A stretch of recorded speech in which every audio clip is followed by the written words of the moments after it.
Comenzamos el tema de gases reales con un primer punto donde vamos a ver el factor de compresión o factor de compresibilidad. Se puede denominar de ambas formas y se representa por la letra Z. La definición del factor de compresibilidad es Z igual a presión por volumen molar partido de RT. También podemos poner presión por volumen partido de nRT. El volumen molar ya sabes que es volumen por mol, es decir, volumen molar representa el volumen entre el número de moles. De manera que el factor de compresibilidad, pues se observa que realmente es la ecuación del gas ideal puesta en forma de cociente. P por V igual a nRT. Si quitamos la n, es decir, dividimos por n toda la ecuación, podemos poner aquí volumen molar. Y aquí quitamos la n. Nos queda RT. Si esto lo ponemos como cociente, presión por volumen molar dividido por RT, nos queda igualado a 1.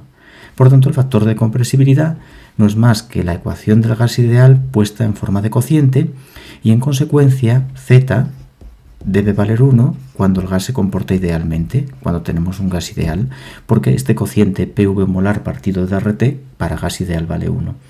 Y cuando el gas no es ideal, pues el factor de compresibilidad discrepa por encima de 1 o por debajo de 1.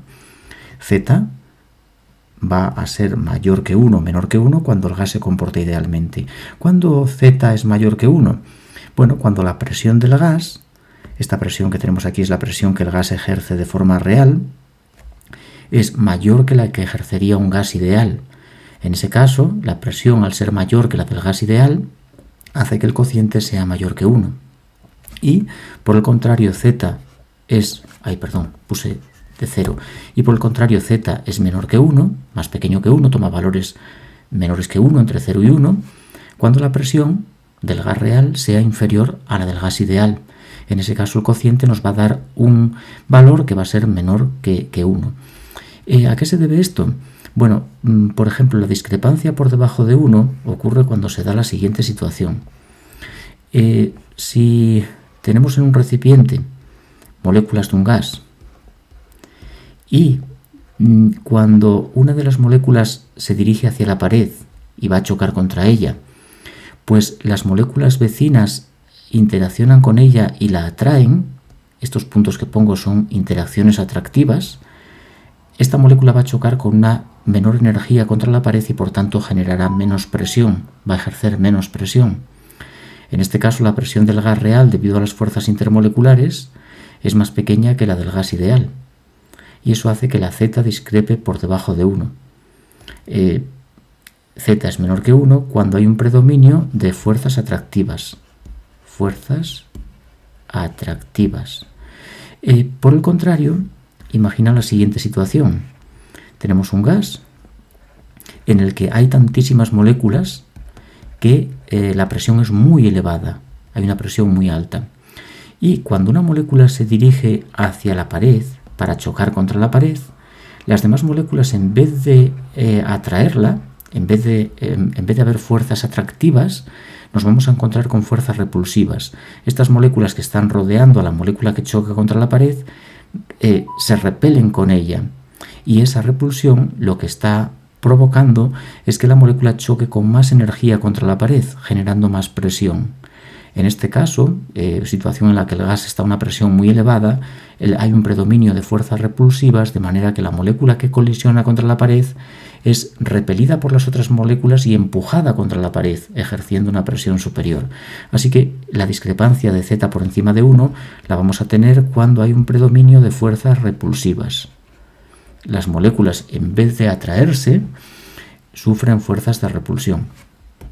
Bien, algo que debería haber comentado desde el principio es qué diferencia hay entre un gas ideal y un gas real. Todos los gases se van a comportar de forma real o ideal dependiendo de las condiciones. ¿En qué condiciones un gas se comporta idealmente? Bueno, pues se comporta idealmente cuando el gas está a una presión baja. La presión tiende a 0. Y también conviene que la temperatura sea elevada, temperatura, bueno, digamos, tendiendo a infinito, es decir, que no sea una temperatura muy baja, porque a temperatura muy baja tienden las moléculas a condensar y por tanto aparecen fuerzas intermoleculares. Este gas en el que hay muy pocas moléculas por unidad de volumen, es decir, un gas en el que la presión tiende a cero, también si prefieres podemos hablar de la densidad tendiendo a cero, es un gas que se va a comportar de forma ideal porque en él se cumplen dos condiciones, dos requisitos, y es que no tenemos fuerzas intermoleculares, no hay fuerzas entre moléculas, las moléculas están tan separadas que no interaccionan. Eso no implica que de vez en cuando pueda haber colisiones entre ellas. Eso sí es posible, pero no hay fuerzas de interacción, no hay fuerzas de Van der Waals, de London, puentes de hidrógeno, no existen interacciones entre moléculas. Y hay una segunda condición, un segundo requisito, y es que el volumen ocupado por las moléculas debe ser despreciable frente al volumen del recipiente. Cuando hablo de volumen ocupado por las moléculas me refiero al volumen que ocupan estas bolas. Estas bolas tienen un volumen que es despreciable frente al volumen del recipiente. Volumen molecular, el volumen de las moléculas, despreciable. Las moléculas ocupan un volumen despreciable dentro del recipiente. En estas condiciones, presión tendiendo a cero para que no existan fuerzas intermoleculares y muy pocas moléculas por unidad de volumen, de manera que el volumen ocupado por las moléculas es despreciable, el gas se comporta de forma ideal. ¿Qué ocurre con este mismo gas cuando no se cumplen estas condiciones? Es decir, que tenemos muchas moléculas dentro de ese recipiente, dentro de ese volumen. Hay muchas moléculas ahora por unidad de volumen.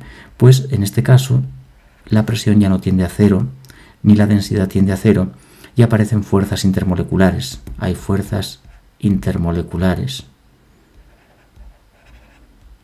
Y además las moléculas no ocupan un volumen despreciable. El volumen ocupado por estas bolas es una fracción importante del volumen total del recipiente.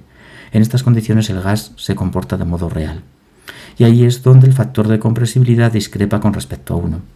Aquí en este caso tenemos un Z1, pero aquí en este caso tenemos un Z distinto de 1. Y ese Z distinto de 1 puede ser mayor o menor que 1 dependiendo del tipo de interacciones que tengamos entre las moléculas. Si las moléculas tienen fuerzas atractivas, se atraen, la Z va por debajo de 1. Si las moléculas presentan fuerzas repulsivas, pues la Z se va por encima de 1. Bien, y ahora vamos a echar un vistazo a dos gráficas que tomé del libro de Ira Levine, de factor de compresibilidad en el eje Y frente a presión en el eje X para diferentes gases a una misma temperatura de 0 grados. Se observa cómo todos los gases, cuando la presión tiende a 0, aquí tenemos en este eje tenemos el 0 de presión, cuando la presión tiende a 0 todos los gases tienen un factor de compresibilidad que tiende a 1. Aquí tenemos 1, la unidad. Bueno, podemos, por ejemplo, trazar ahí una horizontal en 1. Sobre esta horizontal, para z igual a 1, el comportamiento es ideal. Todos los gases a presión muy baja se comportan de forma ideal. ¿Qué ocurre a medida que la presión sube? Pues por ejemplo observamos que a medida que la presión sube, por ejemplo el metano discrepa con Z menor que 1, como puedes observar. La Z del metano va bajando, según la presión va subiendo a 100 atmósferas, pues tenemos una Z aproximadamente de 0,8. ¿A qué se debe? Bueno, pues se debe a que hay un predominio de fuerzas atractivas. Sin embargo, observa cómo después a presiones muy altas el metano, su Z va subiendo. Porque ahí las fuerzas atractivas, bueno, aún siguen predominando porque estamos por debajo de 1, pero ya a 300 atmósferas las fuerzas atractivas empiezan a ser compensadas por fuerzas de repulsión entre moléculas. Por eso la curva va subiendo. Para gases más pequeños como hidrógeno o nitrógeno, se observa, por ejemplo, el nitrógeno presenta un rango bastante amplio en el que la Z vale más o menos 1. Incluso puede que en algún punto por aquí igual incluso vale algo menos de 1 y después rápidamente discrepa hacia arriba con Z mayor que 1 a medida que la presión aumenta. En esta zona donde la Z se hace mayor que 1 es porque las moléculas, debido a la gran presión a la que se encuentra el gas, sufren fuerzas repulsivas y por tanto la presión ejercida por el gas real es mayor que la que predice la ecuación del gas ideal. En el caso del hidrógeno la discrepancia a 0 grados es siempre con Z mayor que 1, salvo a presión muy baja, presión prácticamente, bueno, presión baja, en la que el gas se comporta como todos de forma ideal. Y en el resto de presiones discrepa por encima de 1, indicándonos que hay fuerzas repulsivas predominantes. Aquí, por ejemplo, observamos para el metano 3 situaciones a diferente temperatura, 200 Kelvin, 500 Kelvin y 1000 Kelvin. Un detalle muy interesante es que a 1000 Kelvin el metano prácticamente se comporta de forma ideal en un rango muy elevado, en un rango de presiones muy alto. Y de hecho, incluso a presiones muy elevadas la discrepancia no es muy importante. A medida que bajamos la temperatura sí que puedes observar cómo las discrepancias con respecto a Z igual a 1 son muy importantes en todo el rango de presión, salvo a presión 0 o tendiendo a 0, próxima a 0, que vale 1 la Z, después las discrepancias son importantes. Más a 200 Kelvin, hay una discrepancia muy notable. A 200 Kelvin tenemos aquí un Z que discrepa mucho por debajo de 1 debido a que predominan fuerzas atractivas, y después tenemos un Z mayor que 1 debido a que las presiones altas hacen que existan fuerzas repulsivas que están predominando, y por tanto hay discrepancia con Z mayor que 1. A 200 Kelvin hay muchísima discrepancia, es decir que la idealidad, el comportamiento ideal se favorece con la temperatura elevada. El gas ideal se favorece a presión tendiendo a 0 y temperatura tendiendo a infinito. Estas condiciones son las que hacen que para una cantidad de gas determinada la densidad del mismo tienda a 0 y el volumen se vaya a infinito. Si queremos que la presión sea 0 para una cierta cantidad de gas, por ejemplo un mol, pues necesitamos un volumen infinito y la densidad también se nos va a 0. Entonces, bueno, el hecho de que la densidad se vaya a 0 quiere decir que hay muy pocas moléculas por unidad de volumen y las moléculas no interaccionan, no interacciones entre moléculas. Y que el volumen sea infinito quiere decir que el gas ocupa un recipiente de volumen infinito, o sea que prácticamente las pocas moléculas que hay en ese volumen infinito no van a ocupar estas bolas no van a ocupar ningún volumen. Es decir, ocupa un volumen despreciable frente al volumen de esa caja, de ese recipiente que es infinito. Volumen de moléculas despreciable. Volumen molecular despreciable. Tenemos un volumen molecular despreciable y estas son las condiciones: no fuerzas intermoleculares, volumen de las moléculas despreciable frente al volumen del recipiente, son las condiciones para tener un gas ideal. Cuando discrepamos de estas condiciones, es decir, la presión aumenta, la temperatura se reduce, entonces el gas deja de comportarse idealmente y pasa a comportarse de modo real. El hecho de que el gas deje de comportarse idealmente simplemente quiere decir que deja de cumplir la ecuación P por V molar igual a RT, o que el factor de compresibilidad empieza a discrepar de la unidad, por encima de 1 o por debajo de 1, según el predominio de fuerzas atractivas o repulsivas. Bien, pues vamos a dejar aquí este interesantísimo concepto, el factor de compresión o factor de compresibilidad, que nos sirve para determinar la discrepancia que un gas tiene con respecto a la idealidad dependiendo de las condiciones en las que ese gas se encuentre. Y vamos a pasar a otro punto, al punto 8.2, donde vamos a describir las ecuaciones de estado de gases reales más importantes, como pueden ser la ecuación de Van der Waals y los desarrollos de Virial,